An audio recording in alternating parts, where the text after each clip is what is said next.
TDP Janasena ఉమ్మడి జాబితా release అయిన తర్వాత జగన్మోహన్ రెడ్డి గారు చెప్పే వై నాట్ 175 ఎందుకు రీచ్ కాలేము అనేది ఎవరికి కూడా డౌట్ లేదు. ఖచ్చితంగా రీచ్ అవుతాం 175కి 175 అని ఈరోజు వైఎస్ఆర్సీపీ శ్రేణులంతా చాలా చాలా హ్యాపీగా ఉన్నారు.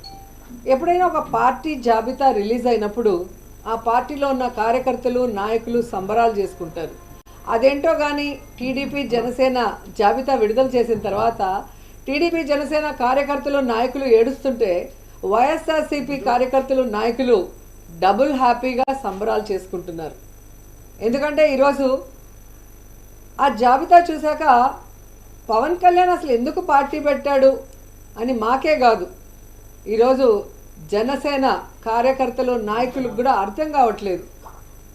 ఎందుకంటే పవర్ షేరింగ్ అన్నాడు, సీట్ షేరింగ్ అన్నాడు, ఓట్ షేరింగ్ అన్నాడు, కానీ పావలా శాతం కూడా సీట్లు తెచ్చుకోలేకపోయాడు ఈ పీకే పవర్ స్టార్ అనేది.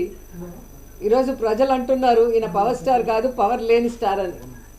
ఎందుకంటే ఈ మధ్యలోనే 2019లో అనుకుంటా ఒక మీటింగ్లో, పబ్లిక్ మీటింగ్లో అంటూ ఉండేవాడు పవన్ కళ్యాణ్, జనసేన అంటే కుక్క బిస్కెట్లు వేస్తే తోకూపుకుంటూ మన వెనక తిరుగుతారు, వీళ్ళకి 10-15 సీట్లు ఎక్కువ అని తెలుగుదేశం వాళ్ళు మన అవమానిస్తున్నారు, మన పార్టీ ప్రజల కోసం పుట్టిన పార్టీ, మనం ఎవరి బిస్కెట్లకి తల వంచం, మనమే వాళ్ళకి ఎన్ని కావాలో అన్ని ఇస్తామని చాలా పెద్ద పెద్ద మాటలు మాట్లాడారు.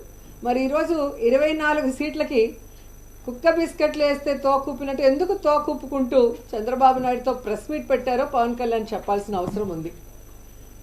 చాలా పెద్ద పెద్ద డైలాగులు కూడా చెప్పాడు.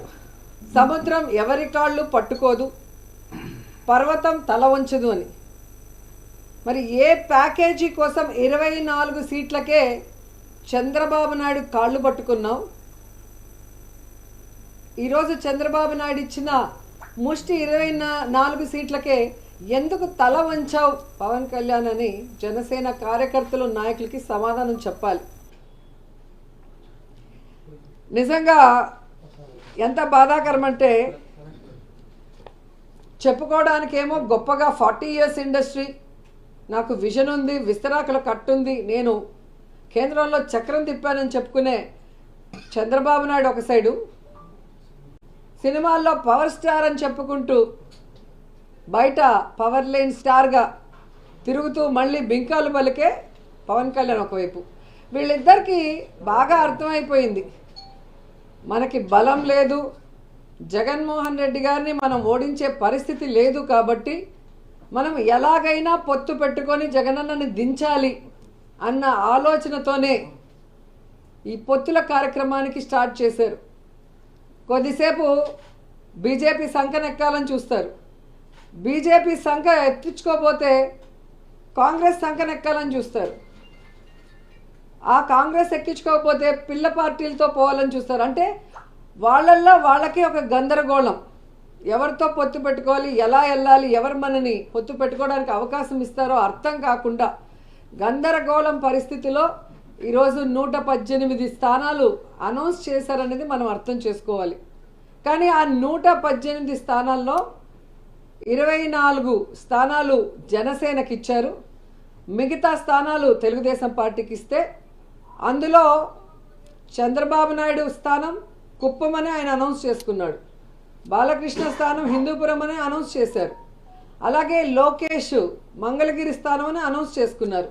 కానీ పవన్ కళ్యాణ్ ఎక్కడ నించోలో ఏ స్థానమో కూడా ఇంకా చంద్రబాబు నాయుడు డిసైడ్ చేసేంత వరకు అనౌన్స్ చేసుకోలేని దౌర్భాగ్య పరిస్థితిలో ఉన్నారు. అంటే అర్థం ఏంటి? ఒక చోట ఓడిపోయిన వాడికి మొదట ఇచ్చారు, 2 చోట్ల ఓడిపోయిన వాడికి తర్వాత ఇస్తాంలే సెకండ్ జాబితాలో అని ఒక కేర్లెస్నెస్ ఏమో పవన్ కళ్యాణ్ చంద్రబాబు నాయుడిని అడిగి తెలుసుకోవాలని కూడా ఈ సందర్భంగా తెలియజేసుకుంటున్నా. అండ్ ఈరోజు మీరు చూస్తే వీళ్ళిద్దరికీ చెప్పుకోవడానికి ప్రజలకు చేసింది ఏమీ లేదు. చంద్రబాబు నాయుడు 14 సంవత్సరాలు ముఖ్యమంత్రిగా ఉండి ఏ రోజు తాను ఇచ్చిన మేనిఫెస్టోని ప్రజల కోసం చేసింది లేదు. అలాగే పవన్ కళ్యాణ్ ఎందుకు పార్టీ పెట్టాడో తెలీదు, తాను అధికారంలోకి వస్తే ఏం చేస్తానో ఇంతవరకు చెప్పింది లేదు. ఎంతసేపు వైఎస్ఆర్ కాంగ్రెస్ పార్టీ నాయకుల్ని ఎర్ర పుస్తకాల్లో రాసుకున్నానని ఒకడు, అధికారంలో వస్తే జైల్లో పెడతామని ఒకడు, బట్టలూడు తీస్తా కొడతామని ఇంకొకటి చెప్పుకోవడమే తప్ప వీరి వల్ల ఈ రాష్ట్రానికి ఏమైనా ప్రయోజనం ఉందా అంటే శూన్యం అనేది రాష్ట్ర ప్రజలకు తెలుసు. కానీ తెలుగుదేశం పార్టీ వాళ్ళు చూస్తే ఈరోజు మేము రాష్ట్ర భవిష్యత్తు కోసమే ఈ పొత్తు పెట్టుకున్నాము అంటుంటే అందరూ కూడా నవ్వుకుంటున్నారు. ఎందుకంటే చంద్రబాబు నాయుడు ముఖ్యమంత్రిగా 3 సార్లు చేశాడు. ఈ 3 సార్లలో రాష్ట్ర భవిష్యత్తుని ఎప్పుడైనా కాపాడా అనేది ఈ రాష్ట్ర ప్రజలు ఒకసారి ఆలోచించాలి. ముఖ్యంగా రాష్ట్రం విడిపోయిన తర్వాత అనుభవం ఉంది అని చెప్పి మళ్ళీ చంద్రబాబు నాయుడికి అధికారం ఇస్తే పోనీ రాష్ట్ర భవిష్యత్తుని ఏమైనా కాపాడా? రాష్ట్రాన్ని అప్పుల్లో ముంచేశాడు, రాష్ట్రాన్ని సర్వనాశనం చేశాడు, రాష్ట్ర ప్రజల డబ్బుని దోచుకొని స్కామ్ల ద్వారా దాచుకున్నాడే తప్ప ఈ రాష్ట్రానికి ఎప్పుడైనా మంచి చేశాడా అనేది రాష్ట్ర ప్రజలందరూ కూడా ఈరోజు గుర్తు తెచ్చుకుంటున్నారు. ఎందుకంటే ఈ రాష్ట్ర విభజన తర్వాత చంద్రబాబు నాయుడు ఈ రాష్ట్రానికి చేసింది ఏంటయ్యా అంటే ప్యాకేజీ కోసం ప్రత్యేక హోదాను తాకట్టు పెట్టేశాడు, కమిషన్ల కోసం కాంట్రాక్ట్ల కోసం పోలవరాన్ని తాకట్టు పెట్టేశాడు, రియల్ ఎస్టేట్ వ్యాపారం కోసం అమరావతిని తాకట్టు పెట్టేశాడు, ఓటుకి నోటు కేసులో దొంగలా దొరికిపోయి ఉమ్మడి రాజధానిని కేసీఆర్ గారికి తాకట్టు పెట్టి దొంగలా అర్ధరాత్రిలో పారిపోయి వచ్చాడు. మరి ఈరోజు ఏమీ తెలియనట్టు లేదా ప్రజల అమాయకులు మర్చిపోయి ఉంటారు అనుకున్నాడో ఏమో కానీ రాష్ట్ర భవిష్యత్తు కోసం మేము పొత్తు పెట్టుకున్నామంటుంటే ఈ ఆంధ్రప్రదేశ్ 2 ముక్కలు అవ్వటానికి, ఈ ఆంధ్రప్రదేశ్ అప్పుల్లో కూరుకుపోవడానికి, ఈ ఆంధ్రప్రదేశ్ని నాశనం చేసింది చంద్రబాబు నాయుడు, పవన్ కళ్యాణ్ అన్నది 5 కోట్ల మంది ప్రజలకి బాగా గుర్తుంది అన్న విషయం వీళ్ళు తెలుసుకోవాలి. అండ్ ఈరోజు మీరు చూస్తే ముఖ్యంగా కాపు సోదరులందరూ కూడా మేల్కొన్నారని నాకు అనిపిస్తుంది. ఎందుకంటే వంగవీటి రంగాని చంపిన తెలుగుదేశం పార్టీ, అలాగే ముద్రగడ పద్మనాభం గారిని అవమానించిన తెలుగుదేశం పార్టీ, ముద్రగడ పద్మనాభం భార్యని కోడల్ని బూతులతో తిట్టి అలా కొడుకుని ఎలా కొట్టి పోలీసులు లాక్కు వెళ్ళారో చూసిన సోదరులు, అలాగే తుని ఘటనలో కాపు సోదరులు కాపు యువకుల మీద తప్పుడు కేసులు పెట్టిన తెలుగుదేశం పార్టీతో ముఖ్యంగా ఈ పవన్ కళ్యాణ్ పొత్తు పెట్టుకోవటం అనేది, అది కూడా ముష్టి 24 సీట్ల కోసం కాపుల ఆత్మగౌరవాన్ని చంద్రబాబు నాయుడు గారి కాళ్ళ దగ్గర తాకట్టు పెట్టడం అనేది జీర్ణించుకోలేకపోతున్నారు. అలాగే పవన్ కళ్యాణ్ మీటింగ్లో సీఎం సీఎం అని అరిచే ఆ పిచ్చి జన సైకోలకి ఈరోజు ఆ తల ఎక్కడ పెట్టుకోవాలో కూడా అర్థం కాని పరిస్థితి. ఎందుకంటే పవన్ కళ్యాణ్ అనేవాడు ఎప్పుడూ కూడా పొలిటికల్ లీడర్గా పనికిరాడు, అతనికి రాష్ట్రం మీద అవగాహన లేదు, ప్రజల మీద ప్రేమ లేదు, పార్టీ కార్యకర్తలు నాయకుల మీద గౌరవం లేదు అన్న విషయం నేను అనేక సందర్భాల్లో చెప్పాను. ఎందుకంటే ఒక కార్యకర్త ఒక నాయకుడు గౌరవంగా ఉండాలి అంటే అది వైఎస్ఆర్ కాంగ్రెస్ పార్టీలో జగనన్న నాయకత్వంలోనే కుదురుతుంది. సొంత జెండా సొంత అజెండాతో ప్రజలకి మంచి చేస్తూ నేను వైఎస్ఆర్ కాంగ్రెస్ పార్టీ నాయకుడిని, నేను వైఎస్ఆర్ కాంగ్రెస్ పార్టీ కార్యకర్తని అని గర్వంగా చెప్పుకునే విధంగా కాలర్ ఎగరేసి గ్రామాల్లో వార్డులో తిరిగే విధంగా ఈరోజు జగన్మోహన్ రెడ్డి గారు ఇచ్చిన మాటకి కట్టుబడి పరిపాలిస్తుంటే తెలుగుదేశం వాళ్ళు జనసేన వాళ్ళు గ్రామాల్లో వార్డుల్లోకి వెళ్ళటానికి కూడా భయపడే పరిస్థితి. ఎందుకంటే చంద్రబాబు నాయుడు ఏ రోజు కూడా చెప్పిన మాట మీద నిలబడలేదు, ఇచ్చిన మేనిఫెస్టోకి కట్టుబడి ప్రజలకి చేయలేదు. అలాగే పవన్ కళ్యాణ్ ఎప్పుడు ఏం మాట్లాడతాడో ఆయన పార్టీ పెట్టిన రోజు నుంచే మీరు చూస్తే అర్థమవుతుంది. పార్టీ పెడతాడు కానీ కంటెస్ట్ చేయడు, సింగిల్గా కంటెస్ట్ చేస్తే తాను కంటెస్ట్ చేసిన 2 చోట్ల ఓడిపోతాడు. ఇప్పుడు బీజేపీతో పొత్తులో ఉన్నాను ఎన్డీఏలో అంటాడు, ఇక్కడేమో బీజేపీతో సంబంధం లేకుండా తెలుగుదేశం పార్టీతో పొత్తు పెట్టుకోవడం చూస్తుంటే ఇతనికి ఏమైనా విలువలు ఉన్నాయా అని అర్థం చేసుకోవాలి రాష్ట్ర ప్రజలను కూడా ఈ సందర్భంగా తెలియజేసుకుంటున్నా. ఈ మధ్యగా చంద్రబాబు నాయుడు గారు కోర్టులో అన్నాడు, నాకు హెల్త్ బాగాలేదు, నాకు రెస్ట్ కావాలి అని. నిన్న కుప్పంలో భువనేశ్వరమ్మ చెప్పింది, మా ఆయనకి రెస్ట్ కావాలండి, ఆయన పని అయిపోయింది అని. సో 2024 ఎన్నికల తర్వాత చంద్రబాబు నాయుడికి పవన్ కళ్యాణ్కి పాలిటిక్స్ నుంచి శాశ్వతంగా రెస్ట్ ఇవ్వడానికి ఆంధ్రప్రదేశ్ ప్రజలు సిద్ధంగా ఉన్నారు అన్న సంగతి తెలియజేసుకుంటున్నా. టీడీపీ జనసేన ఉమ్మడి జాబితా రిలీజ్ అయిన తర్వాత జగన్మోహన్ రెడ్డి గారు చెప్పే వై నాట్ 175 ఎందుకు రీచ్ కాలేము అనేది ఎవరికి కూడా డౌట్ లేదు. ఖచ్చితంగా రీచ్ అవుతాం 175కి 175 అని ఈరోజు వైఎస్ఆర్సీపీ శ్రేణులంతా చాలా చాలా హ్యాపీగా ఉన్నారు. ఎప్పుడైనా ఒక పార్టీ జాబితా రిలీజ్ అయినప్పుడు ఆ పార్టీలో ఉన్న కార్యకర్తలు నాయకులు సంబరాలు చేసుకుంటారు. అదేంటో కానీ టీడీపీ జనసేన జాబితా విడుదల చేసిన తర్వాత టీడీపీ జనసేన కార్యకర్తలు నాయకులు ఏడుస్తుంటే వైఎస్ఆర్సీపీ కార్యకర్తలు నాయకులు డబుల్ హ్యాపీగా సంబరాలు చేసుకుంటున్నారు. ఎందుకంటే ఈరోజు ఆ జాబితా చూశాక పవన్ కళ్యాణ్ అసలు ఎందుకు పార్టీ పెట్టాడు అని మాకే కాదు, ఈరోజు జనసేన కార్యకర్తలు నాయకులకు కూడా అర్థం కావట్లేదు. ఎందుకంటే పవర్ షేరింగ్ అన్నాడు, సీట్ షేరింగ్ అన్నాడు, ఓట్ షేరింగ్ అన్నాడు, కానీ పావలా శాతం కూడా సీట్లు తెచ్చుకోలేకపోయాడు ఈ పీకే పవర్ స్టార్ అనేది. ఈరోజు ప్రజలు అంటున్నారు ఈయన పవర్ స్టార్ కాదు, పవర్ లేని స్టార్ అని. ఎందుకంటే ఈ మధ్యలోనే 2019లో అనుకుంటా ఒక మీటింగ్లో, పబ్లిక్ మీటింగ్లో అంటూ ఉండేవాడు పవన్ కళ్యాణ్, జనసేన అంటే కుక్క బిస్కెట్లు వేస్తే తోకూపుకుంటూ మన వెనక తిరుగుతారు, వీళ్ళకి 10-15 సీట్లు ఎక్కువ అని తెలుగుదేశం వాళ్ళు మన అవమానిస్తున్నారు, మన పార్టీ ప్రజల కోసం పుట్టిన పార్టీ, మనం ఎవరి బిస్కెట్లకి తల వంచం, మనమే వాళ్ళకి ఎన్ని కావాలో అన్ని ఇస్తామని చాలా పెద్ద పెద్ద మాటలు మాట్లాడారు. మరి ఈరోజు 24 సీట్లకి కుక్క బిస్కెట్లు వేస్తే తోకూపినట్టు ఎందుకు తోకూపుకుంటూ చంద్రబాబు నాయుడుతో ప్రెస్ మీట్ పెట్టారో పవన్ కళ్యాణ్ చెప్పాల్సిన అవసరం ఉంది. చాలా పెద్ద పెద్ద డైలాగులు కూడా చెప్పాడు. సముద్రం ఎవరి కాళ్ళు పట్టుకోదు, పర్వతం తల వంచదు అని. మరి ఏ ప్యాకేజీ కోసం 24 సీట్లకే చంద్రబాబు నాయుడు కాళ్ళు పట్టుకున్నావు? ఈరోజు చంద్రబాబు నాయుడు ఇచ్చిన ముష్టి 24 సీట్లకే ఎందుకు తల వంచావు పవన్ కళ్యాణ్ అని జనసేన కార్యకర్తలు నాయకులకి సమాధానం చెప్పాలి. నిజంగా ఎంత బాధాకరం అంటే,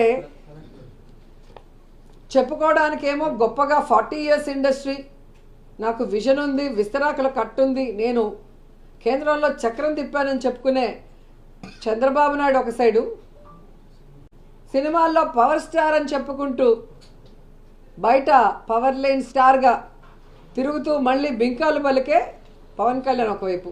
వీళ్ళిద్దరికీ బాగా అర్థమైపోయింది, మనకి బలం లేదు, జగన్మోహన్ రెడ్డి గారిని మనం ఓడించే పరిస్థితి లేదు, కాబట్టి మనం ఎలాగైనా పొత్తు పెట్టుకొని జగనన్నని దించాలి అన్న ఆలోచనతోనే ఈ పొత్తుల కార్యక్రమానికి స్టార్ట్ చేశారు. కొద్దిసేపు బీజేపీ సంకనెక్కాలని చూస్తారు, బీజేపీ సంఖ ఎత్తించుకోపోతే కాంగ్రెస్ సంకనెక్కాలని చూస్తారు, ఆ కాంగ్రెస్ ఎక్కించుకోకపోతే పిల్ల పార్టీలతో పోవాలని చూస్తారు. అంటే వాళ్ళల్లో వాళ్ళకి ఒక గందరగోళం, ఎవరితో పొత్తు పెట్టుకోవాలి, ఎలా వెళ్ళాలి, ఎవరు మనని పొత్తు పెట్టుకోవడానికి అవకాశం ఇస్తారో అర్థం కాకుండా గందరగోళం పరిస్థితిలో ఈరోజు 118 స్థానాలు అనౌన్స్ చేశారనేది మనం అర్థం చేసుకోవాలి. కానీ ఆ 118 స్థానాల్లో 24 స్థానాలు జనసేనకి ఇచ్చారు, మిగతా స్థానాలు తెలుగుదేశం పార్టీకి ఇస్తే అందులో చంద్రబాబు నాయుడు స్థానం కుప్పం అని ఆయన అనౌన్స్ చేసుకున్నాడు, బాలకృష్ణ స్థానం హిందూపురం అని అనౌన్స్ చేశారు, అలాగే లోకేష్ మంగళగిరి స్థానం అని అనౌన్స్ చేసుకున్నారు. కానీ పవన్ కళ్యాణ్ ఎక్కడ నించోలో ఏ స్థానమో కూడా ఇంకా చంద్రబాబు నాయుడు డిసైడ్ చేసేంత వరకు అనౌన్స్ చేసుకోలేని దౌర్భాగ్య పరిస్థితిలో ఉన్నారు. అంటే అర్థం ఏంటి? ఒక చోట ఓడిపోయిన వాడికి మొదట ఇచ్చారు, 2 చోట్ల ఓడిపోయిన వాడికి తర్వాత ఇస్తాంలే సెకండ్ జాబితాలో అని ఒక కేర్లెస్నెస్ ఏమో పవన్ కళ్యాణ్ చంద్రబాబు నాయుడిని అడిగి తెలుసుకోవాలని కూడా ఈ సందర్భంగా తెలియజేసుకుంటున్నా. అండ్ ఈరోజు మీరు చూస్తే వీళ్ళిద్దరికీ చెప్పుకోవడానికి ప్రజలకు చేసింది ఏమీ లేదు. చంద్రబాబు నాయుడు 14 సంవత్సరాలు ముఖ్యమంత్రిగా ఉండి ఏ రోజు తాను ఇచ్చిన మేనిఫెస్టోని ప్రజల కోసం చేసింది లేదు. అలాగే పవన్ కళ్యాణ్ ఎందుకు పార్టీ పెట్టాడో తెలీదు, తాను అధికారంలోకి వస్తే ఏం చేస్తానో ఇంతవరకు చెప్పింది లేదు. ఎంతసేపు వైఎస్ఆర్ కాంగ్రెస్ పార్టీ నాయకుల్ని ఎర్ర పుస్తకాల్లో రాసుకున్నానని ఒకడు, అధికారంలో వస్తే జైల్లో పెడతామని ఒకడు, బట్టలూడు కొడతామని ఇంకొకడు చెప్పుకోవడమే తప్ప వీరి వల్ల ఈ రాష్ట్రానికి ఏమైనా ప్రయోజనం ఉందా అంటే శూన్యం అనేది రాష్ట్ర ప్రజలకు తెలుసు. కానీ తెలుగుదేశం పార్టీ వాళ్ళు చూస్తే ఈరోజు మేము రాష్ట్ర భవిష్యత్తు కోసమే ఈ పొత్తు పెట్టుకున్నాము అంటుంటే అందరూ కూడా నవ్వుకుంటున్నారు. ఎందుకంటే చంద్రబాబు నాయుడు ముఖ్యమంత్రిగా 3 సార్లు చేశాడు. ఈ 3 సార్లలో రాష్ట్ర భవిష్యత్తుని ఎప్పుడైనా కాపాడా అనేది ఈ రాష్ట్ర ప్రజలు ఒకసారి ఆలోచించాలి. ముఖ్యంగా రాష్ట్రం విడిపోయిన తర్వాత అనుభవం ఉంది అని చెప్పి మళ్ళీ చంద్రబాబు నాయుడికి అధికారం ఇస్తే పోనీ రాష్ట్ర భవిష్యత్తుని ఏమైనా కాపాడా? రాష్ట్రాన్ని అప్పుల్లో ముంచేశాడు, రాష్ట్రాన్ని సర్వనాశనం చేశాడు, రాష్ట్ర ప్రజల డబ్బుని దోచుకొని స్కామ్ల ద్వారా దాచుకున్నాడే తప్ప ఈ రాష్ట్రానికి ఎప్పుడైనా మంచి చేశాడా అనేది రాష్ట్ర ప్రజలందరూ కూడా ఈరోజు గుర్తు తెచ్చుకుంటున్నారు. చంద్రబాబు నాయుడు ఈ రాష్ట్రానికి చేసింది ఏంటయ్యా అంటే ప్యాకేజీ కోసం ప్రత్యేక హోదాను తాకట్టు పెట్టేశాడు, కమిషన్ల కోసం కాంట్రాక్ట్ల కోసం పోలవరాన్ని తాకట్టు పెట్టేశాడు, రియల్ ఎస్టేట్ వ్యాపారం కోసం అమరావతిని తాకట్టు పెట్టేశాడు, ఓటుకి నోటు కేసులో దొంగలా దొరికిపోయి ఉమ్మడి రాజధానిని కేసీఆర్ గారికి తాకట్టు పెట్టి దొంగలా అర్ధరాత్రిలో పారిపోయి వచ్చాడు. మరి ఈరోజు ఏమీ తెలియనట్టు లేదా ప్రజల అమాయకులు మర్చిపోయి ఉంటారు అనుకున్నాడో ఏమో కానీ రాష్ట్ర భవిష్యత్తు కోసం మేము పొత్తు పెట్టుకున్నామంటుంటే ఈ ఆంధ్రప్రదేశ్ 2 ముక్కలు అవ్వటానికి, ఈ ఆంధ్రప్రదేశ్ అప్పుల్లో కూరుకుపోవడానికి, ఈ ఆంధ్రప్రదేశ్ని నాశనం చేసింది చంద్రబాబు నాయుడు పవన్ కళ్యాణ్ అన్నది 5 కోట్ల మంది ప్రజలకి బాగా గుర్తుంది అన్న విషయం వీళ్ళు తెలుసుకోవాలి. అండ్ ఈరోజు మీరు చూస్తే ముఖ్యంగా కాపు సోదరులందరూ కూడా మేల్కొన్నారని నాకు అనిపిస్తుంది. ఎందుకంటే వంగవీటి రంగాన్ని చంపిన తెలుగుదేశం పార్టీ, అలాగే ముద్రగడ పద్మనాభం గారిని అవమానించిన తెలుగుదేశం పార్టీ, ముద్రగడ పద్మనాభం భార్యని కోడల్ని బూతులతో తిట్టి అలా కొడుకుని ఎలా కొట్టి పోలీసులు లాక్కు వెళ్ళారో చూసిన సోదరులు, అలాగే తుని ఘటనలో కాపు సోదరులు కాపు యువకుల మీద తప్పుడు కేసులు పెట్టిన తెలుగుదేశం పార్టీతో ముఖ్యంగా ఈ పవన్ కళ్యాణ్ పొత్తు పెట్టుకోవటం అనేది, అది కూడా ముష్టి 24 సీట్ల కోసం కాపుల ఆత్మగౌరవాన్ని చంద్రబాబు నాయుడు గారి కాళ్ళ దగ్గర తాకట్టు పెట్టడం అనేది జీర్ణించుకోలేకపోతున్నారు. అలాగే పవన్ కళ్యాణ్ మీటింగ్లో సీఎం సీఎం అని అరిచే ఆ పిచ్చి జన సైకోలకి ఈరోజు ఆ తల ఎక్కడ పెట్టుకోవాలో కూడా అర్థం కాని పరిస్థితి. ఎందుకంటే పవన్ కళ్యాణ్ అనేవాడు ఎప్పుడూ కూడా పొలిటికల్ లీడర్గా పనికిరాడు, అతనికి రాష్ట్రం మీద అవగాహన లేదు, ప్రజల మీద ప్రేమ లేదు, పార్టీ కార్యకర్తలు నాయకుల మీద గౌరవం లేదు అన్న విషయం నేను అనేక సందర్భాల్లో చెప్పాను. ఎందుకంటే ఒక కార్యకర్త ఒక నాయకుడు గౌరవంగా ఉండాలి అంటే అది వైఎస్ఆర్ కాంగ్రెస్ పార్టీలో జగనన్న నాయకత్వంలోనే కుదురుతుంది. సొంత జెండా సొంత అజెండాతో ప్రజలకి మంచి చేస్తూ నేను వైఎస్ఆర్ కాంగ్రెస్ పార్టీ నాయకుడిని, నేను వైఎస్ఆర్ కాంగ్రెస్ పార్టీ కార్యకర్తని అని గర్వంగా చెప్పుకునే విధంగా కాలర్ ఎగరేసి గ్రామాల్లో వార్డులో తిరిగే విధంగా ఈరోజు జగన్మోహన్ రెడ్డి గారు ఇచ్చిన మాటకి కట్టుబడి పరిపాలిస్తుంటే తెలుగుదేశం వాళ్ళు, జనసేన వాళ్ళు గ్రామాల్లో వార్డుల్లోకి వెళ్ళటానికి కూడా భయపడే పరిస్థితి. ఎందుకంటే చంద్రబాబు నాయుడు ఏ రోజు కూడా చెప్పిన మాట మీద నిలబడలేదు, ఇచ్చిన మేనిఫెస్టోకి కట్టుబడి ప్రజలకి చేయలేదు. అలాగే పవన్ కళ్యాణ్ ఎప్పుడు ఏం మాట్లాడతాడో ఆయన పార్టీ పెట్టిన రోజు నుంచే మీరు చూస్తే అర్థమవుతుంది. పార్టీ పెడతాడు కానీ కంటెస్ట్ చేయడు. సింగిల్గా కంటెస్ట్ చేస్తే తాను కంటెస్ట్ చేసిన 2 చోట్ల ఓడిపోతాడు. ఇప్పుడు బీజేపీతో పొత్తులో ఉన్నాను ఎన్డీఏలో అంటాడు. ఇక్కడేమో బీజేపీతో సంబంధం లేకుండా తెలుగుదేశం పార్టీతో పొత్తు పెట్టుకోవడం చూస్తుంటే ఇతనికి ఏమైనా విలువలు ఉన్నాయా అని అర్థం చేసుకోవాలి రాష్ట్ర ప్రజలను కూడా ఈ సందర్భంగా తెలియజేసుకుంటున్నా. ఈ మధ్యగా చంద్రబాబు నాయుడు గారు కోర్టులో అన్నాడు, నాకు హెల్త్ బాగాలేదు, నాకు రెస్ట్ కావాలి అని. నిన్న కుప్పంలో భువనేశ్వరమ్మ చెప్పింది, మా ఆయనకి రెస్ట్ కావాలండి, ఆయన పని అయిపోయింది అని. సో 2024 ఎన్నికల తర్వాత చంద్రబాబు నాయుడుకి, పవన్ కళ్యాణ్కి పాలిటిక్స్ నుంచి శాశ్వతంగా రెస్ట్ ఇవ్వడానికి ఆంధ్రప్రదేశ్ ప్రజలు సిద్ధంగా ఉన్నారు అన్న సంగతి తెలియజేసుకుంటున్నా.